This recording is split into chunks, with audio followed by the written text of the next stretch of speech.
¿Me escuchan o no? Ah, sí, Sí se escucha. Perdón, estoy escuchado. No, les estaba preguntando que cómo iban con la parte práctica. ¿Vamos bien? ¿Dudas?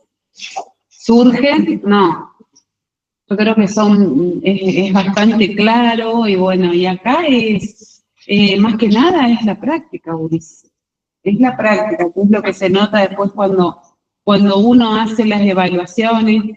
El soporte teórico en sí, si ustedes ven o comparan con otras materias, no es mucho, es relativamente corto. Lo que sí tiene es mucha práctica. Y bueno, y en eso es lo que tenemos que empezar a profundizar. ¿Mm? Nuestro examen va a ser esa parte primera, todo lo teórico se va a hacer de manera escrita y ahí se va a hacer la corrección y una vez que se aprueba esa parte se pasa y se evalúa únicamente lo práctico. Así que bueno, a veces traten de juntarse, de practicar, de sacarse las dudas, de ver dónde va el kinesiólogo, todos esos parámetros de evaluación muscular que nosotros tenemos que tener presentes, que son posición del paciente, posición del kinesiólogo, la acción, el movimiento, lo que va a tener que hacer, fijación y resistencia. Esto tenemos que tenerlo presente en todas las evaluaciones musculares. Generalmente no, se dan siempre con un valor regular, ¿no? Ese valor regular. Después se le va potenciando o se le va aplicando esa tabla de Kendall de acuerdo a la resistencia. O sea, nosotros también podemos llegar a posicionarlo ustedes sabiendo y manejando la tabla de Kendall, posicionar en una valoración y bueno, y respetar todo lo que es esa valoración. Y eso también tienen que tener esa capacidad de poder resolverlo en el momento, porque eso te surge en el momento. Vamos a evaluar este paciente como que si fuese un valor regular más. Y bueno, ustedes ahí piensan cómo era el regular más en la tabla de Kendall, y bueno, y ahí vemos cómo es el arco movimiento, cómo es si vence la gravedad, cuántas repeticiones, qué resistencia se le va a aplicar. ¿Se entiende? Bueno, eso es aplicable a todos. La mayoría de los músculos, salvo faciales, que ahí no encaja la tabla de Kendall. Ya estamos hablando de otros parámetros de evaluación, que no son los que nosotros vamos a tener presente cuando se haga la evaluación, generalmente. Bueno, hoy nos toca todo lo que es la musculatura de tronco. Allá se ve hermoso. Acá se ve, ¿no? Más hermoso. Bueno. Musculatura de tronco tenemos, vamos a hacer evaluación muscular y evaluación articular, que nosotros en cuanto a lo articular acá en el tronco, no vamos a utilizar goniometría propiamente dicha, el goniómetro universal. Sabemos que existe y está, porque ustedes cuando lleguen, en el momento que lo vamos a mencionar, van a ver que uno de los métodos para evaluarlo está la goniometría, pero nosotros lo vamos a ver desde prueba Jover o cinta métrica o método de desplazamiento cutáneo, que también se llama, que son todos los mismos. En el desplazamiento cutáneo lo que hace es solamente hacer el movimiento y como para ya ir haciendo el análisis, como que vamos haciendo todo junto. Hacemos el análisis del movimiento y también ya hacemos la valoración con la cinta métrica, que son las pruebas Jover. Entonces, en columna, nosotros no vamos a usar el goniómetro, sino que vamos a usar una cinta métrica para hacer el análisis de la articulación, de las articulaciones propiamente dichas. Bueno, en la musculatura abdominal por ahí hay ciertos conceptos o bueno, tenemos que tenerlo presente. Por ahí hay cosas que yo se los pongo a modo de información y que esté, porque se sabe que ustedes ya eso lo manejan y lo saben, pero bueno, siempre hay que hacer, ¿no?, introducción en el tema. Tenemos esa musculatura abdominal y ahí vamos a hacer una valoración de la que es superior o inferior, que básicamente después nosotros lo vamos a ver con músculos concretamente, esto superior e inferior. Pero bueno, evaluar estos dos tipos de fuerza para los músculos del abdomen. Los músculos oblicuos tienen una esencia de perfil en abanico, que después yo les pongo una imagen de la inserción, donde estas porciones van a funcionar de manera diferente, incluso del mismo músculo vemos cómo esas porciones pueden tener acciones distintas. En el recto anterior va a estar incluido en ambas pruebas, tanto para lo superior o lo inferior, porque no lo podemos separar o discernir. Cuando nosotros vamos a evaluar abdominales superiores o abdominales inferiores, siempre, en cierta manera, vamos a estar haciéndonos trabajar a todos en conjunto, haciendo más hincapié arriba o haciendo más hincapié abajo. Cuando el tronco se inicia con una leve elevación de la cabeza y los hombros, desde la posición supina, la caja torácica se deprime, el tórax se ve empujado hacia la pelvis. Al mismo tiempo, la pelvis se inclina hacia atrás por la contracción del recto anterior. ¿Sí? El recto anterior de la boca. Junto con la... y también del...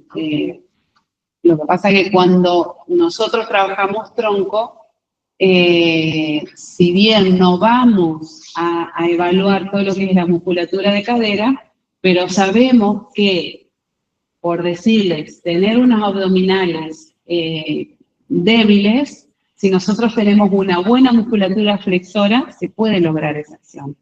Por ahí vamos a notar más deficiencia, por ahí vamos a notar que se nos ahueca más a nivel lumbar, o sea, vamos a tener indicios de que hay debilidad muscular, va a costar más, la tracción quizás que nosotros hagamos no sea la correcta, pero bueno, teniendo buena musculatura son los que nos van a permitir hacer. Pero bueno, nosotros acá tenemos que tratar de separar un poquito eso y posicionarnos más que nada en abdomen.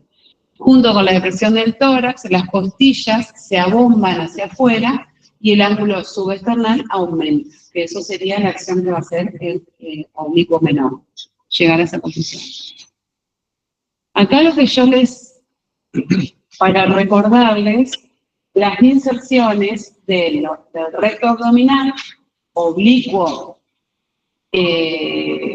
externo, oblicuo interno, que sería el mayor y el menor, y el transverso del abdomen, para que nosotros los tengamos presentes. Estas inserciones están traducidas en el esquema que ustedes van a analizar posteriormente.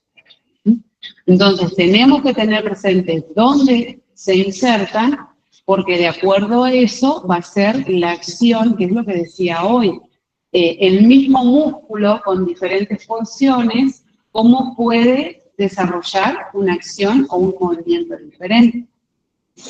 Entonces, estas inserciones es una traducción de esto.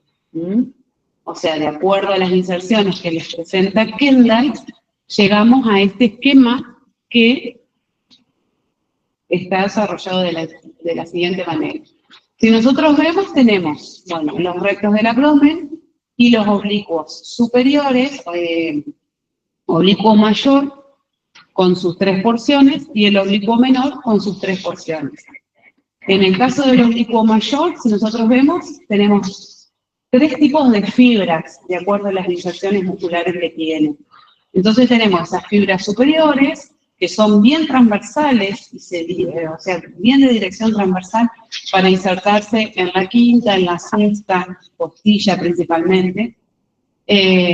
La fibra B, que ya va más diagonalmente, pero se dirige hacia el centro, que ese ya son más o menos de las, y ahí sería 5, 6, incluso las AB podrían traducirse como 2 puntas, 2 grupos de fibras juntas, porque sería entre las 6 y las 7 y llegan hasta la séptima, octava costilla y cartílagos costales. Y ahí tenemos esas dos fibras, A y B. Lo que pasa es que la A es bien transversal y la B ya tiene una oblicuidad que va hacia adentro y hacia la línea oblicua. La fibra A va directamente a lo que es a la fibra, a la línea alba, y ya empieza a tener interdigitaciones. Nosotros sabemos que todo nuestro cuerpo, en más estos músculos del abdomen, están unidos por fascias. Todos nuestros músculos es fascia, somos fascia entera, ¿sí? Porque es lo que hace la unión de cada sector, de cada segmento. Entonces, estas fibras A van a tener interdigitaciones con el serrato anterior, las fibras B en su inserción también se viene hacia la línea alba, pero tiene interdigitaciones con el serrato anterior. Y después tenemos las fibras C, que ya son más bien verticales, que se van a dirigir a lo que es la parte media de la cresta ilíaca. Y ahí va a tener interdigitaciones con el dorsal ancho, esa fibra C. Después, por el otro lado, tenemos el oblicuo inferior o el oblicuo menor, que el oblicuo menor también tiene 3 tipos de fibras, y acá yo hice un cambio de fibras, según lo que marca Kendall, para una organización en cuanto a la nomenclatura, digamos, ¿no? Porque también tienes fibras transversales, que son las que van derecho de lo que es la cresta ilíaca en sí, se dirigen hacia adelante, hacia el cubilis, línea alba, sería la prima, antero-inferior. Después tiene fibras antero-superiores que se dirigen oblicuamente bien a la dirección del ombligo, está detonado, hacia el ombligo, o sea, línea alba.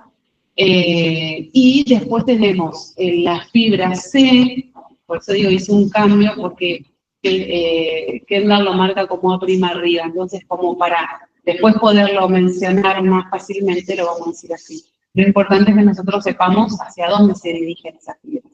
Y las fibras verticales que se van a ir a dirigirse a las 2 últimas costillas y 3 últimos cartílagos costales, ¿no?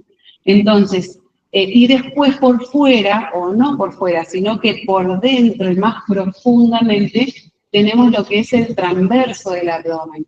El transverso del abdomen va a estar localizado entre las 7 últimas costillas y cartílagos costales, 7 últimas costillas. Y de ahí se dirige a la línea alba y se interdigita con todo lo que es la fascia toracolumbar. Y ahí hace toda la inserción posterior. Entonces, el transverso del abdomen lo que hace es, al estar bien profundo, va a ser el modo de corset nuestro, de cinturón. Ese es el más profundo, y después de ahí vienen oblicuos y rectos. Con respecto a este esquema y a las fibras, por eso es la importancia de las fibras, van a ir trabajando de manera diferente. El transverso del abdomen lo único que va a hacer simplemente es contener las vísceras. Nosotros vamos a notar que hay una debilidad de este músculo. ¿Cuándo se nota más fácilmente? Más que estando de pie, porque estando de pie, si bien es sujetar las vísceras, pero ¿qué pasa? Ya tiene que haber una debilidad de los músculos del abdomen, o sea, de los oblicuos, de los rectos, como para ver el abombamiento, ¿sí? O esa pancita o esa pedita que uno puede llegar a tener. Pero del transverso del abdomen nos damos cuenta del decúbito supino. Cuando vos ves decúbito supino y se hace como un abombamiento, ahí es donde nos da pauta de la debilidad de este músculo, que no está haciendo la contención que debe tener, sujetando y manteniendo ese contorno, ese cinturón natural que nosotros tenemos. Entonces eso es como para tenerlo presente. Y en cuanto a la acción, no va a haber más que participación en sujeción, fijación, contención. Sí, el oblicuo y los rectos trabajan de manera sincrónica. Por ejemplo, cuando nosotros vamos a hacer un movimiento de flexión, ahí van a hacer participación, si tenemos que ver isotónica o concéntrica, isométrica, isotónica o isométrica. Si hacemos una contracción isométrica ahí, y generalmente vamos a tener todo más que nada los contornos y los extremos. Las A y las A' van a ser las que van a estar más que nada en esa tensión primordial.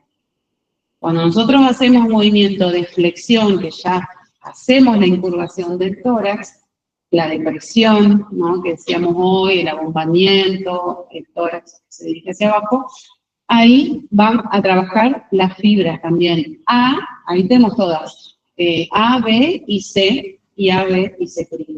Ahí trabaja todo, más los rectos del abdomen. Si vamos a hacer, por ejemplo, un movimiento de flexo-rotación, ¿qué fibras van a trabajar ahí? Las B y las B' cruzadas. Ahí se forma como una X, y B y B' cruzada va a ser el movimiento de la flexo-rotación, más el recto del abdomen. Las fibras CC' son las más externas, y estas, ¿qué van a hacer? Cuando se contraigan específicamente ellas, van a provocar, no bilateralmente, porque esa es otra. Bilateralmente es una cosa, unilateralmente es otra. Todo lo que se contraiga acá de manera bilateral nos va a ocasionar flexión. Porque esto es de abdominales. Así como de atrás van a ser los erectores, espinales, ¿no?, dorsal, el movimiento de la extensión. Acá, todos juntos y simétricamente van a ser la flexión. Mayor, menor, pero flexión. En el caso que sea CC' de un solo lado, ahí van a producir una inclinación lateral. O sea que es del oblicuo mayor y el oblicuo menor, las fibras más externas de esos músculos, se contraen para hacer la inclinación lateral. ¿Y qué otra cosa está quedando? Y generalmente cuando nosotros trabajamos todo lo que es abdominales superiores, se está haciendo mayor hincapié en la parte superior, o sea, no es que no van a participar los oblicuos menores, pero sino que tienen una mayor participación toda la parte superior, y en los oblicuos inferiores, todo lo que sea movimiento que nosotros hagamos con las piernas. Las fibras esas A', ¿cuándo se van a tensionar? Que no sería una contracción propiamente dicha, sino que es una tensión, es por ejemplo cuando hacemos esa contracción bien baja, o cuando ustedes tienen ganas de hacer pis y que aguantan un poquitito, que se siente que es esa contracción bien baja. Bueno, estamos dando mayor participación o mayor tensión a esas fibras bien bajas del oblicuo menor, que es lo que hacen esa presión en esa parte baja más que nada. Bueno, ahí estaría lo que es ese esquema de Kendall, que es hecho de las inserciones que él mismo cita. Vamos a arrancar con lo que son abdominales superiores. Flexores anteriores, abdominales superiores. Acá el paciente, ¿cómo va a estar? De poquito supino. Todas estas pruebas, y más lo que es flexión anterior, se evalúa todo acostado, boca arriba, los extensores, acostado boca abajo, el cuadrado lumbar, que también se evalúa boca abajo. Después, para la inclinación lateral, se hace con el paciente de cúbito lateral. Y la flexo-rotación se hace el cúbito supino. Bueno, con las piernas extendidas, si hay acortamiento de los músculos, más que nada de los extensores de cadera, y se va a poner un rodillito o algo como para aflojar un poco esa tensión y que pueda hacer la incorporación. Y otra cosa, la incorporación siempre tiene que ser como se mencionó al principio. Nosotros no podemos hacer una flexión de tronco y la cabeza nos quede colgando. Entonces tenemos que iniciar el movimiento con la flexión de cuello, y una vez que se hizo esa flexión de cuello, ahí levantamos los omóplatos de la camilla. Entonces siempre tenemos que explicarle a nuestro paciente eso. de que para hacer la flexión o la incorporación que meta la barbilla hacia adentro y no que la deje así porque vamos a trabajar con una tensión de los flexores. Entonces, ¿qué es lo que pasa? Los músculos abdominales van a traccionar mal justamente porque el movimiento se inicia en el cuello, pero se inicia mal. Entonces, podés hacer 5 o 6 abdominales, llega un momento, ¿vieron que cuando les duele el cuello, están haciendo abdominales, es porque lo están haciendo mal? Si duele el cuello, porque está mal el ejercicio. Entonces, ahí, ¿qué es lo que hacen ustedes? Se posicionan, se relajan, tratan de imaginar que alguien nos tironea bien ahí, cosa de que estemos lo más axial posible, extendidos, tratar de hacer la flexión. Y si nos sigue doliendo, hay que seguir posicionándonos para hacerlo correcto. Porque un abdominal bien hecho no tiene que doler el cuello. Si duele el cuello es porque estás iniciando mal el movimiento. Bueno, fijación en realidad no va a ser necesario, salvo que comience a levantarse nuestro paciente y ahí después, una vez que hizo la iniciación, que ahí nosotros ya sabemos que usó la potencia abdominal superior, recién ahí se puede hacer la fijación, pero tenemos que dejar inicia el movimiento del paciente y después se puede hacer una fijación si vemos que es necesario, que la mayoría de las veces es necesario hacer esa fijación. Bueno, el paciente arquea lentamente el tronco. Sí. Hay gente que quiere entrar al MIT. Vos sabés que a mí acá no me sale nada.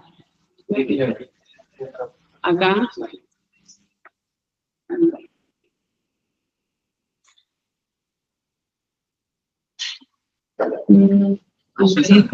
Se ve que ya cuando lo puse así sí.